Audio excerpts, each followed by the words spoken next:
Hello, everyone, and welcome to the Tech Bros podcast. Guess who's back? Back again. Woohoo! Woo, we're back. It's been a while. I am Raj. I'm once again back with Egerton. Hello. Hello. How are you doing? Yeah, all good, all good. Finally out of lockdown number 2. Yeah. So as we're recording this, we have just emerged from lockdown 2, Electric Boogaloo, in England, and we're all very happy about that. Mm-hmm. Although I'm sure with Egerton working in travel, maybe less so. Bit of both. Bit of both. Okay. Has it been quite difficult so far, or has it been okay? I'll say on days it's been pretty quiet. It is starting to pick up now, especially coming towards Christmas. Yeah. And hopefully now that one quarantine is being reduced, and there's now a vaccine in the UK that is hopefully going to be rolled out very soon, that it will start to get a bit steady again. Yeah. That's the hope anyway. Yes. So yeah, we're back. We're changing up our format from before. So what we usually do is that we kind of picked a few different news stories of what's been happening in tech and kind of discussed it, sort of floated around a bunch of different stories in one episode. But we're slightly changing up the format in which we're going to be talking about one topic per episode, slightly shorter, a bit more digestible, and hopefully sort of interesting. We've got some interesting topics planned for sure, including today's, because we're starting with a doozy, as they say.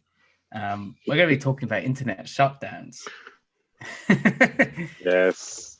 Which is a topic that I've been sort of learning more and more about, and I've become sort of quite interested in, because again, we'll be also talking about facial recognition in a future episode as well. By the time you hear this, maybe that might already be available, so you can listen to that after this one. And definitely both of them are interesting if you're wanting to learn more about kind of our rights and how the internet may affect those.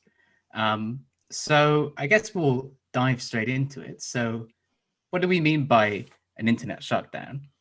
What we essentially are sort of talking about is when a particular, usually on a country by country level, and it could be on a more local level, like a city level, authorities have access to essentially kill switches where they can basically switch the internet off. And some of you might be sort of wondering why that doesn't seem like something that maybe is worth talking about. It doesn't seem maybe like it's a big problem. But I think, as Egerton was discussing beforehand, it is some of the stats that you had, maybe you can sort of kick us off and sort of illustrate why it is a bit of a growing concern. Why it's a growing concern for internet shutdowns? Yeah. Wow. Where do we start? Right. So, as Raj mentioned, that certain let's just say authorities have access to kill switches to kill off the internet, in effect. And in some cases it's good, but in a lot of cases it's very bad. So in terms of how can I say why it's bad, you're basically shutting yourself off from the rest of the world. So let me use an example here.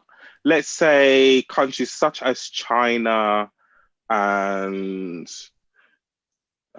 Korea. Well, was it North Korea? Yeah, North Korea. Always get those two mixed up. North Korea, where it tends to be no information coming in, no information coming out. The information that stays within that country is the information that you work on. So the information that you're given may not be true, or they may say that, oh, this happens on the outside world, when in theory it doesn't. but it's the information they feed you, and there's no way of you finding out if it's the truth or not. So that's a big negative in terms of internet shutdowns. The thing it also reminds me of is, it reminds me of that, I don't know if you've seen that IT Crowd episode where they give Jen the internet. They give her essentially this black box with a flashing light, and they say, "This is the internet." And a bunch of people think that the internet is just this box that just, I don't know, transmits internet, whatever that is, to the entire world. When really it's just everyone in the world has a set of standards that they adhere to. And using those set of standards, they're all able to connect to one another and communicate with one another.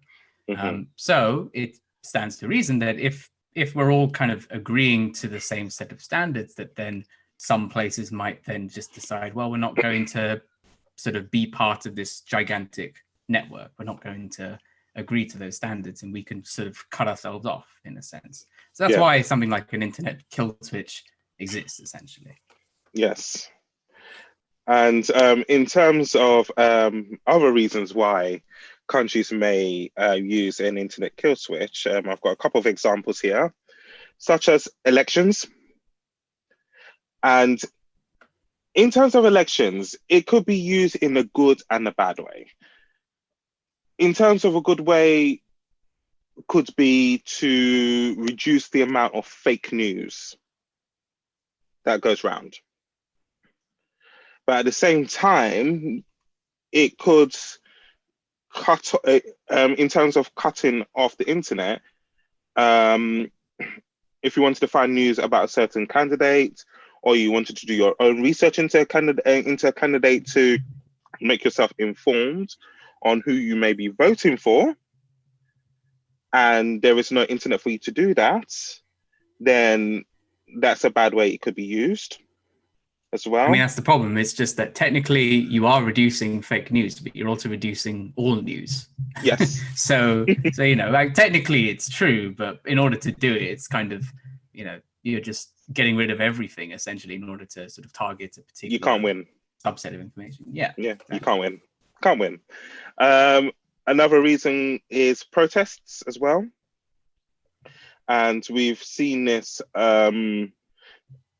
quite recently over the last couple of years, where there's been protests, and in order to basically stop people from heading to the venue or spreading information about the protest, they would cut off the internet. Yeah, so we've seen this recently in Iran last year in November. It lasted between 6 and 10 days while there was protests going on there. Also last year in India, there were more internet shutdowns in India than there were in any other country last year in 2019. And that was particularly in the Kashmir region, where obviously there's a lot of sort of unrest and protests there. Obviously, it's one way of being able to prevent people from agreeing to assemble to protests and things like that. And the thing is, we aren't talking about, so countries can go to companies such as Twitter and Facebook and Instagram, even TikTok, as we've seen most recently. They might go to these companies and say, you can't operate in our country, because that obviously they want to sort of limit the spread of information. But what we're talking about is the entire internet as a whole. This isn't specific app by app level, because those apps necessarily won't agree to it. They might for sort of business interests, but we're obviously talking about the internet as a whole being shut down, which is obviously much larger than just shutting down Facebook, essentially. Exactly. And another reason is information control. So as Raj said, that people, different countries could go to different apps to try and reduce the amount of information that's given out as well. That's basically controlling the information that basically comes in and out of the country. one that I saw that I thought that probably isn't so bad in terms of cutting off the internet, which is public safety. Okay.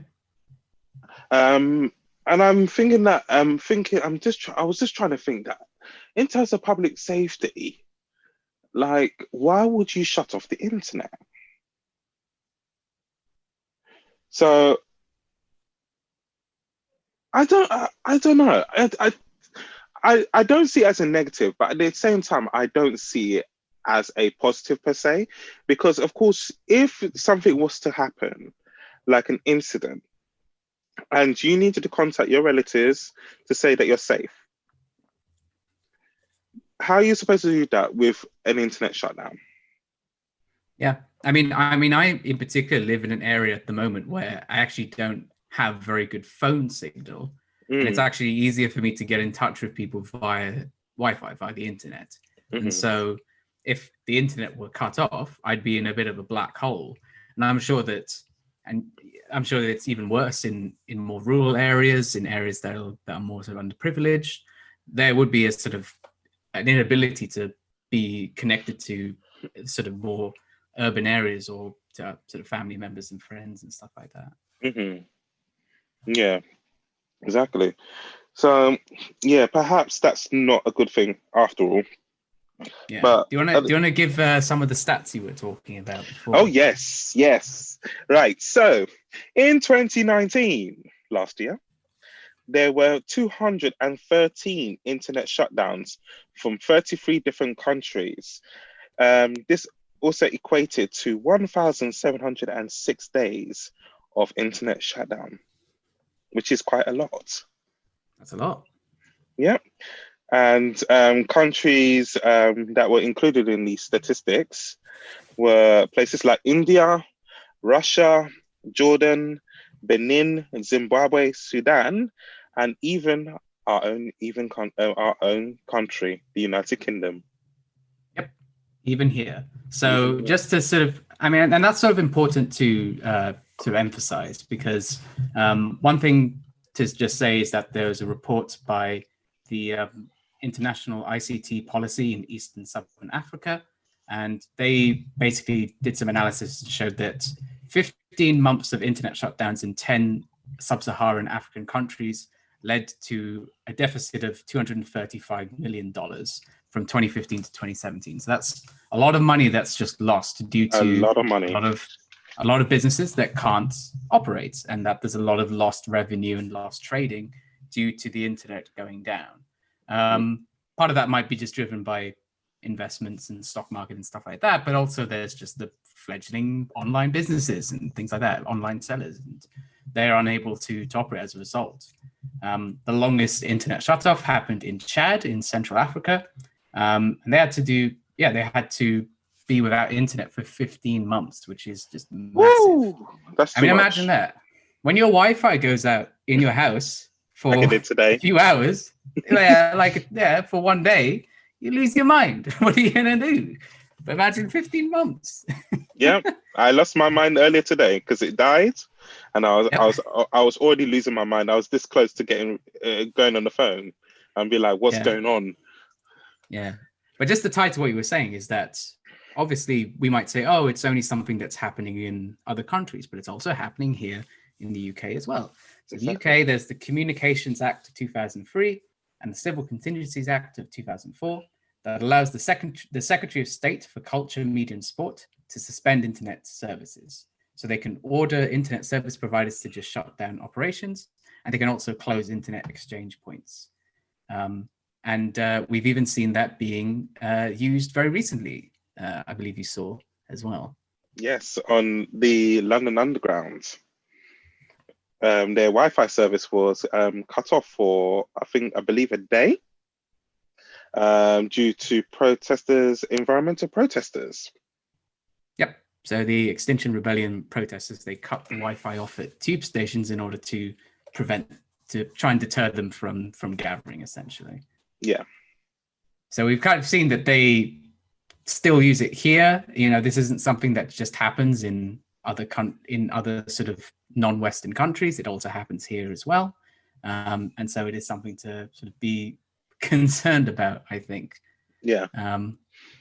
I mean, one thing to sort of, I guess, I'd sort of ask you about is that I get some people might say that maybe without the internet, we might. Obviously, the world did once exist without the internet, and you know, people probably were fine. I mean, do you think that? What would be the most sort of tangible loss for you if we, for example, like the internet was shut off for some reason? Like, what would you sort of most be? What would be the biggest sort of hurdle for you, kind of faced by that? Oh God, that is a very tough one. If we had no internet. Yeah. Oh gosh.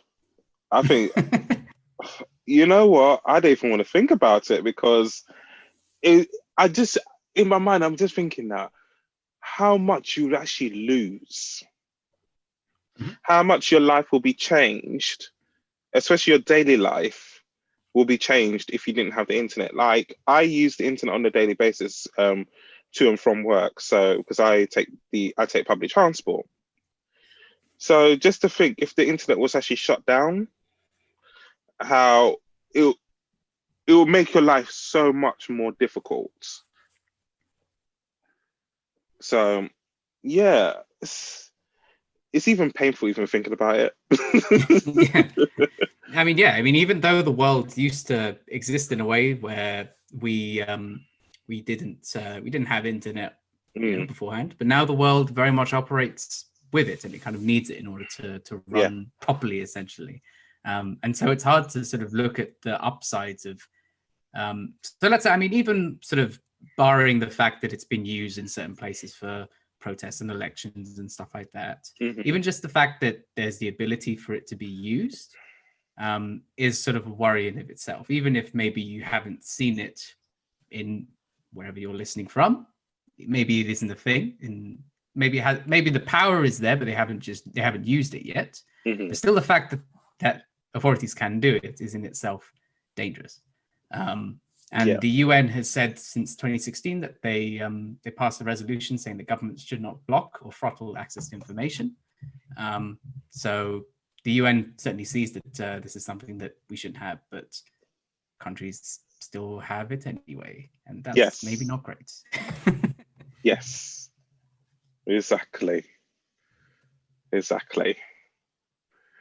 But wow, as I said, it's just painful. It's just so painful. So yeah, did you have anything else you wanted to cover? Anything else that I wanted to cover? No. I think that was it really on that subject. Yeah, so that was it. I mean, we just wanted to give you all a brief primer on what's happening, and you know, something that's not necessarily being discussed a lot, but something that you should definitely have sort of on your radar, and you should think about. And I think especially now, because obviously we're all in a position right now where if we didn't have the internet now during sort of current lockdown times, then that would be even worse, right? Because we don't have the ability to go and see people and actually communicate in person.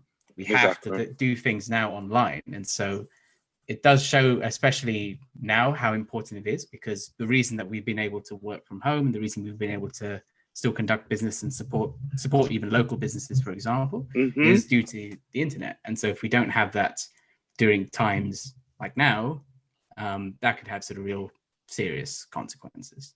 Exactly. Yeah. All right. Well, that's a nice chirpy note to end it on. Yeah. Anyway, that's internet shutdowns.